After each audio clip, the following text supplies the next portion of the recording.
If we get Barcola for whatever the price, do you think that that makes a tangible difference to the way that Havertz and Gyökeres perform up front?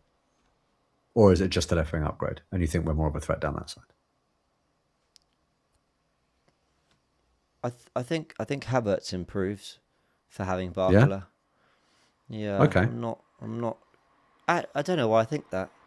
Actually, That's I don't fine. know That's why I've that's said where your that. mind goes. That's where your mind goes. But Yeah. conversely, you bring in Alvarez.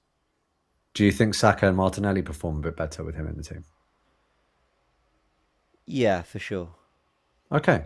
So you're looking at a signing down the middle where you've gone for sure we're actually going to get more out of the wingers Hmm. that we wanted to get closer to the 15 goal mark. Yeah, it's a good way But of when looking you at it. Yeah. but when you're talking about bringing in the left winger for an outrageous price tag, you're then saying, "Oh yeah, I think Havertz might improve." Actually, I'm not sure why I said it, and that was your instinctive reaction, right? Yeah, yeah, yeah. That's another reason. It's about upgrading not just a position, but upgrading Arsenal's attack. That is the MO for this window, and that's what people should not lose sight of. And if that's the position and that's the player in this market that's going to do it, and it's down the middle, that's what I go for if we don't get Vinny. Okay, so then my next question is this: if Arsenal, right, let's imagine we don't get Vinny. Cool, fair, well done, Arsenal. You made your attempts. You've shown your ambition. You couldn't get him. You signed a new deal. Cool, but you have gone and got Julian Alvarez. Fair play. You've gone and got a player of that quality. You've added Bruno Guimaraes. You've got your backup defender, and actually the window is looking like Melia is a backup keeper, defender Guimaraes, Zolis, and a new nine in Alvarez. Actually, that's really not a bad window. Alvarez and Bruno Guimaraes certainly very good signings, but there's the chance to roll the dice. There's a chance to get a Leao or a Rashford.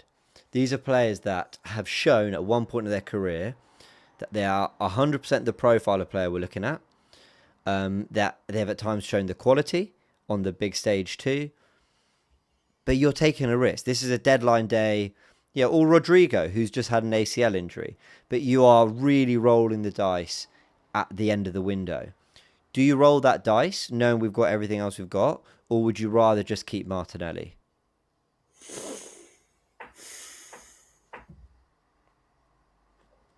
I'd roll the dice. Woo!